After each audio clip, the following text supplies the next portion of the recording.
Imagine for a moment that you could build a perfect world. A paradise, really. One where every need is met and every possible danger is removed. Now, what if you built that world only to watch it tear itself apart from the inside out and become an absolute nightmare? Well, this isn't science fiction. It's the story of a real experiment. And honestly, it's one of the most chilling tales in the history of science. And that quote you just saw? That was the mission statement from the man behind it all, an ecologist named John B. Calhoun. See, he set out to study mice, but his real focus, his true subject, was us, humanity. And the experiment he created, which he called Universe 25, well, it became this dark, unsettling mirror reflecting our own deepest fears about the future. So, to really get a handle on how it all fell apart, we first have to appreciate just how perfect this world was meant to be. This wasn't just a cage, it was a carefully engineered Eden for rodents, a world without any want or any fear. Calhoun was incredibly methodical. He basically eliminated all the usual pressures that keep a population in check. There were 0 predators, food and water were literally unlimited, the temperature was always perfect, the mice were even pre-screened for any diseases. By every possible measure, this place was paradise. Okay, so the stage is set. The experiment begins. 4 healthy pairs of mice are introduced into Universe 25. And at first, after they got used to the place, the colony just flourished. The population exploded, doubling in size about every 55 days. Everything was going exactly as you'd expect. But this graph, this is where the dream starts to sour. If you look, around day 315, that explosive growth starts to slow way down. The population eventually topped out at 2,200 mice. Now that sounds like a lot, but the habitat could have easily supported almost 4,000. So what was the problem? It wasn't physical space, or food or water. The problem was social. The world was just getting too crowded, not with bodies, but with other mice. And that is when paradise was well and truly lost. It wasn't some outside force like starvation or disease that brought this world to its knees. It was a complete and utter breakdown of their society, all driven by that constant, inescapable social pressure. Calhoun actually came up with a name for this collapse, a name that's become pretty infamous, the behavioral sink. It was his way of describing this vortex of dysfunction that opens up when a society gets so dense that all the meaningful social roles are taken, leaving this surplus of individuals with no purpose and absolutely nowhere to go. The males were some of the first to break. The ones who couldn't carve out a territory or find a place in the social hierarchy, they just gave up. They withdrew completely, gathering in the middle of the pen, and their lives were reduced to just eating, sleeping, and grooming.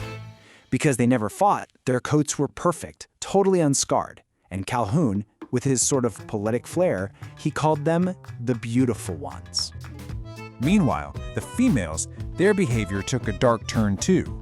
They became hyper-aggressive, trying to defend their nests. But that aggression started turning inward. They began attacking their own young or just abandoning them. Maternal instinct, the most basic drive, just evaporated. Infant mortality skyrocketed, sometimes hitting 100%. The very foundation of their society, having and raising kids, had just crumbled. By day 600, the last surviving birth in Universe 25 happened. After that day, not a single new mouse would survive to adulthood. The population was now on a one-way, irreversible track to extinction. The Utopia was, for all intents and purposes, dead. You know, a story this grim, this allegorical, it was never going to stay locked away in a scientific paper. The behavioral sink wasn't just a research finding. It was this powerful, terrifying metaphor that perfectly captured the anxieties of the time. Suddenly, this mouse experiment was everywhere. Its findings tapped right into fears about overpopulation and urban decay. Calhoun's work was actually discussed in the US Senate. It was woven into the DNA of dystopian films like Soylent Green, and it inspired comics like Judge Dredd. And in a really strange twist, it even loosely informed the classic children's book, Mrs. Frisby and the Rats of Nim. The idea had definitely escaped the lab. And this magazine cover just nails the central irony of the experiment's legacy. The article was actually about creating smarter, more cultured rats, yet the image they chose is one of violence and fighting. The public story was set in stone. Crowding equals chaos and collapse. And Calhoun's much more complicated message, it just got lost in the noise. And you can imagine, this became the great frustration of John Calhoun's later career. He felt like the entire world had grabbed on to his terrifying diagnosis, but completely ignored his search for a cure. See, the thing is, he wasn't a prophet of doom. He was actually an optimist. He truly believed that we as humans could overcome the behavioral sink by expanding what he called our conceptual space, through creativity, art, and new ideas. He even had a hopeful name for this future, Dawn's Day. But all the public heard was the much scarier word, doomsday. Now, to be fair, part of the problem might have been Calhoun himself. His willingness to use these very human terms, like calling the withdrawn mice the beautiful ones, made his work incredibly powerful and easy to grasp. But it also brought a lot of criticism from other scientists. They felt he was anthropomorphizing, projecting human psychology onto his mice a little too freely. He really saw himself as a maverick, someone working at the intersection of all these different fields: ecology, psychology, city planning. But as often happens when you try to speak to everyone, he ended up being seen as an outsider in every single one of those fields.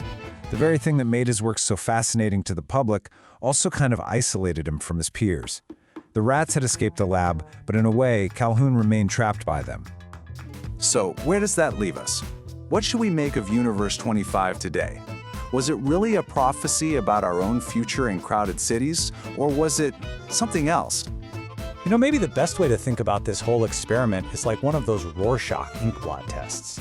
People look at it and they see what they want to see, or maybe what they're already afraid of. Some people see a dire warning about overpopulation. Others see a critique of the modern welfare state. Some even see a story about what happens when life becomes too easy and loses all meaning. The story seems to reflect whatever anxieties we bring to it. And that leaves us with one final, kind of haunting question. For more than 50 years, we have been absolutely captivated by the story of a paradise that descended into its own private hell. So if this experiment really is a mirror, what does our unending fascination with its spectacular failure truly say about our own hopes, and maybe our own hidden fears for the future of humanity?